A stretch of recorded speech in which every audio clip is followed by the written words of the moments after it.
വികസനത്തിലും വളർച്ചയിലും ലോകം ഭാരതത്തെ ഉറ്റുനോക്കുന്നെന്ന് പ്രധാനമന്ത്രി നരേന്ദ്രമോദി. ഇത് സുവർണ കാലഘട്ടമാണ്. 2047 വികസിത ഭാരതം എന്ന സ്വപ്നം സാക്ഷാത്കരിക്കാനാണ് നമ്മൾ പരിശ്രമിക്കുന്നത്. അത് നടക്കുക തന്നെ ചെയ്യുമെന്നും മോദി പറഞ്ഞു. രാജ്യത്ത് മതേതര സിവിൽ നിയമം കാലത്തിന്റെ ആവശ്യമാണ്. ബംഗ്ലാദേശിലെ സാഹചര്യം ആശങ്ക ഉളവാക്കുന്നതാണ്. അവിടുത്തെ ഹിന്ദുക്കളുടെ സുരക്ഷ ഉറപ്പാക്കേണ്ടതുണ്ടെന്നും പ്രധാനമന്ത്രി രാജ്യത്തെ അഭിസംബോധന ചെയ്തുകൊണ്ട് പറഞ്ഞു. വിവരങ്ങളുമായി ഗൗതം ചേരുന്നുണ്ട്. ഗൗതം, എന്തൊക്കെ കാര്യങ്ങളാണ് പ്രധാനമന്ത്രി രാജ്യത്തെ അഭിസംബോധന ചെയ്തുകൊണ്ട് പറഞ്ഞത്? ലക്ഷ്മി, രാവിലെ ചെങ്കോട്ടയിൽ ഭാരതത്തിന്റെ ദേശീയ പതാക പ്രധാനമന്ത്രി നരേന്ദ്രമോദി ഉയർത്തിയതോടുകൂടിയാണ് 78ാമത് സ്വാതന്ത്ര്യദിന ആഘോഷങ്ങൾക്ക് ഔദ്യോഗിക തുടക്കമായത്. പിന്നീട് അദ്ദേഹം ഏതാണ്ട് 1.25 മണിക്കൂർ രാഷ്ട്രത്തെ അഭിസംബോധന ചെയ്ത് സംസാരിച്ചു. 2047 വികസിത ഭാരതം എന്ന വിഷയം ഊന്നിയായിരുന്നു പ്രധാനമന്ത്രിയുടെ ഈ തവണത്തെ സ്വാതന്ത്ര്യദിന സന്ദേശം. 2047 എന്നത് കേവലം ഒരു പ്രഖ്യാപനമല്ല, അതൊരു വലിയ ലക്ഷ്യമാണ്. ഭാരതത്തിലെ മുഴുവൻ ജനങ്ങളുടെയും അവകാശങ്ങളും അതോടൊപ്പം തന്നെ അവരുടെ സ്വപ്നങ്ങളും യാഥാർത്ഥ്യമാകുന്ന ഘട്ടത്തിലാണ് രാഷ്ട്രം അതിൻ്റെ ഏറ്റവും വലിയ വൈഭവത്തിലേക്ക് എത്തുന്നത്. അതിനാൽ 2047 വേണ്ടിയുള്ള പ്രയത്നമാണ് ഈ കാലഘട്ടത്തിൽ നടക്കുന്നതെന്നും ഇത് ഈ രാജ്യത്തിൻ്റെ സുവർണ കാലഘട്ടമാണെന്നും പ്രധാനമന്ത്രി ഓർമ്മപ്പെടുത്തി. ഒപ്പം കഴിഞ്ഞ 10 വർഷക്കാലം രാജ്യത്ത് നടപ്പാക്കിയ വികസന പ്രവർത്തനങ്ങൾ, കഴിഞ്ഞ 10 വർഷം എന്തൊക്കെ മാറ്റങ്ങൾ ഈ രാജ്യത്ത് കൊണ്ടുവന്നു, യുവാക്കൾക്ക് എത്രത്തോളം പ്രതീക്ഷ നൽകുന്ന പ്രവർത്തനങ്ങളാണ് നടക്കുന്നത്, ഇക്കാര്യങ്ങൾ അദ്ദേഹം വിശദീകരിക്കുന്നുണ്ടായിരുന്നു. കേന്ദ്ര സർക്കാരിൻ്റെ പല വികസന പദ്ധതികളും എത്രത്തോളം ജനങ്ങൾക്ക് ഗുണം ചെയ്തു എന്നത് സംബന്ധിച്ചുള്ള വിശദീകരണം അദ്ദേഹം നൽകി.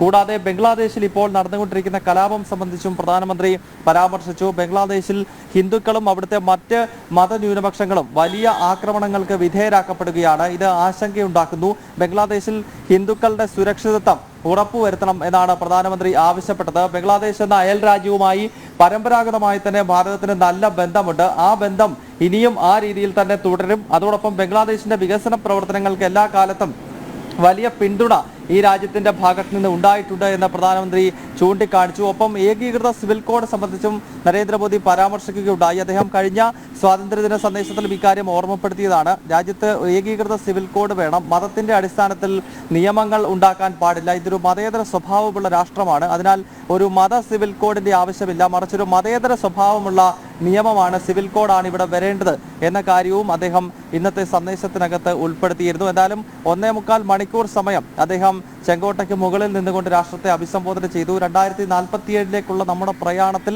ഏത് ദിശയിലാണ് നമ്മൾ സഞ്ചരിക്കേണ്ടത് എന്നത് സംബന്ധിച്ചുള്ള കൃത്യമായ വഴികാട്ടലാണ് പ്രധാനമന്ത്രിയുടെ ഇന്നത്തെ സ്വാതന്ത്ര്യദിന സന്ദേശം. ലക്ഷ്മി, ഗൗതം, 2047 ഇന്ത്യ വികസിത രാഷ്ട്രമാക്കി മാറ്റും എന്നുള്ള ദൃഢനിശ്ചയം അത് സർക്കാരിന് മാത്രമല്ല. അദ്ദേഹം പറഞ്ഞത് 40 കോടി ആളുകൾക്ക് ഈ അടിമത്തത്തിന്റെ ചങ്ങലകൾ തകർക്കാൻ കഴിയുമെങ്കിൽ 140 കോടിയുടെ ദൃഢനിശ്ചയം കൊണ്ട് എന്തൊക്കെ ചെയ്യാൻ സാധിക്കുമെന്ന് ആലോചിക്കുക എന്നുള്ളതാണ് രാജ്യത്തോട് മുഴുവനായി.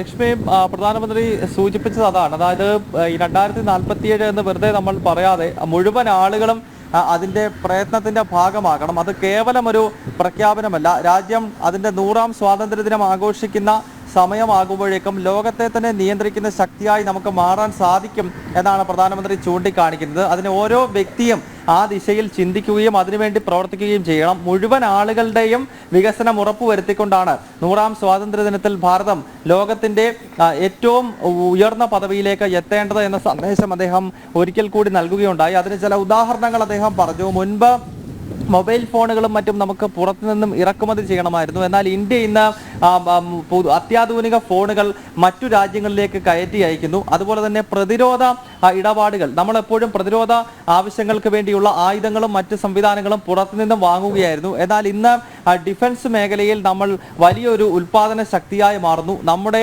ആയുധങ്ങളും മറ്റും മറ്റു രാജ്യങ്ങൾ വാങ്ങുന്ന നിലയിലേക്ക് മാറുന്നുണ്ട്. അങ്ങനെ ഉൽപാദനത്തിന്റെ ഒരു ഹബ്ബായി ഭാരതം മാറുകയാണെന്നും നമ്മുടെ രാജ്യത്തിന്റെ വികസനം പ്രത്യേകിച്ച് ഉൽപാദന മേഖലയിൽ ഉൾപ്പെടെ നമ്മൾ നടത്തിക്കൊണ്ടിരിക്കുന്ന കുതിച്ചുചാട്ടത്തെ വളരെ പ്രതീക്ഷയോടുകൂടി മറ്റു ലോകരാഷ്ട്രങ്ങൾ ഉറ്റുനോക്കുകയാണ് എന്ന കാര്യം കൂടി പ്രധാനമന്ത്രി സൂചിപ്പിക്കുകയുണ്ടായി. ഒപ്പം സ്ത്രീ ശാക്തീകരണവുമായി ബന്ധപ്പെട്ട് അദ്ദേഹം എല്ലാ സ്വാതന്ത്ര്യദിന സന്ദേശത്തിലും അദ്ദേഹം ഓർമ്മപ്പെടുത്തുന്ന കാര്യങ്ങളാണ് ഈ തവണയും സ്ത്രീ ശാക്തീകരണവുമായി ബന്ധപ്പെട്ട് പറഞ്ഞത്. പ്രത്യേകിച്ച് വിവിധ മേഖലകളിൽ സ്ത്രീകൾ കൂടുതൽ കരുത്താർജിച്ച് വരുന്നുണ്ട്. ഏതാണ്ട് 10 കോടിയിലധികം സ്ത്രീകളെ സ്വയം പര്യാപ്തമാക്കുവാൻ, അവരിൽ തൊഴിലിൽ സ്വയം പര്യാപ്തമാക്കുവാൻ സർക്കാരിന് സാധിച്ചിട്ടുണ്ട്.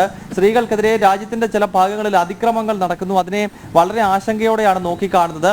സ്ത്രീകൾക്കെതിരെ അതിക്രമം നടന്നാൽ അതിശക്തമായ നിയമ നടപടി അത്തരം ക്രിമിനലുകൾക്കെതിരെ ഉണ്ടാകണം. സ്ത്രീകളോട് മോശമായി പെരുമാറിക്കഴിഞ്ഞാൽ സമൂഹത്തിൽ പിന്നീട് നിലനിൽപ്പില്ല എന്ന ബോധ്യം ഇത്തരം ആളുകൾക്കുണ്ടാകണം. എങ്കിൽ മാത്രമേ ഇത്തരം അതിക്രമങ്ങൾ അവസാനിപ്പിക്കാൻ സാധിക്കൂ എന്ന് ബംഗാൾ വിഷയം പരോക്ഷമായി വിമർശിച്ചുകൊണ്ട് പ്രധാനമന്ത്രി പറഞ്ഞു. ഒപ്പം സംസ്ഥാനങ്ങൾക്ക് അദ്ദേഹം ജാഗ്രതാ നിർദ്ദേശവും നൽകി. വിവിധ സംസ്ഥാനങ്ങൾ സ്ത്രീകൾക്കെതിരെ നടക്കുന്ന അതിക്രമങ്ങളിൽ കടുത്ത നടപടിയെടുക്കണം എന്നത് സംബന്ധിച്ചുള്ള ഒരു നിർദ്ദേശം കൂടി സംസ്ഥാനങ്ങൾക്ക് പ്രധാനമന്ത്രി ഈ വിഷയവുമായി ബന്ധപ്പെട്ട് നൽകി. ഒപ്പം കായിക മേഖലയിൽ രാജ്യം നേടുന്ന വളർച്ച, പ്രത്യേകിച്ച് ഒളിമ്പിക്സിൽ നടത്തിയിട്ടുള്ള മികച്ച പ്രകടനം, ആ താരങ്ങളെല്ലാം ഇന്ന് പ്രധാനമന്ത്രിയുടെ പ്രസംഗം കേൾക്കുന്നതിനായി എത്തിയിരുന്നു. പാരീസ് ഒളിമ്പിക്സിലെ മികച്ച പ്രകടനം നടത്തിയ താരങ്ങളെല്ലാം അദ്ദേഹം അഭിനന്ദിച്ചു. ഒപ്പം പാരാ ഒളിമ്പിക്സ് ആരംഭിക്കാൻ പോകുകയാണ്.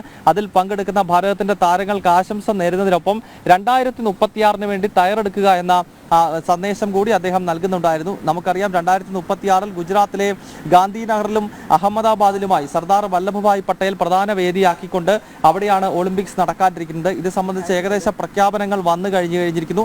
അതിനാൽ 2036 ചരിത്രത്തിൽ ആദ്യമായി നമ്മുടെ രാഷ്ട്രം ലോക കായിക മാമാങ്കത്തിന് വേദിയാകുമ്പോൾ അതിന്റെ തയ്യാറെടുപ്പ്, മാനസികമായും അല്ലാതെയുമുള്ള തയ്യാറെടുപ്പിന് കൂടി മുഴുവൻ ജനങ്ങളും ഒരുങ്ങണം എന്ന സന്ദേശം കൂടി അദ്ദേഹം നൽകി. തീർച്ചയായും. മാത്രമല്ല, പ്രകൃതി ദുരന്തത്തിൽ മരിച്ചവർക്ക് ആദരാഞ്ജലി. ഒപ്പം തന്നെ നമുക്കറിയാം കേരളം നടങ്ങിയ ദുരന്തമായിരുന്നല്ലോ വയനാട്ടിലേത്. ഇവിടെ വന്നപ്പോഴും അദ്ദേഹം പറഞ്ഞത് ഒറ്റയ്ക്കല്ല, രാജ്യമൊപ്പമുണ്ട് എന്നുള്ളതാണ്. അദ്ദേഹം അത് തന്നെ എടുത്തു പറയുകയും ചെയ്തു. അവരുടെ കുടുംബങ്ങൾക്കൊപ്പം രാജ്യമുണ്ട് എന്നുള്ള ആ ഒരു ധൈര്യം കൂടി.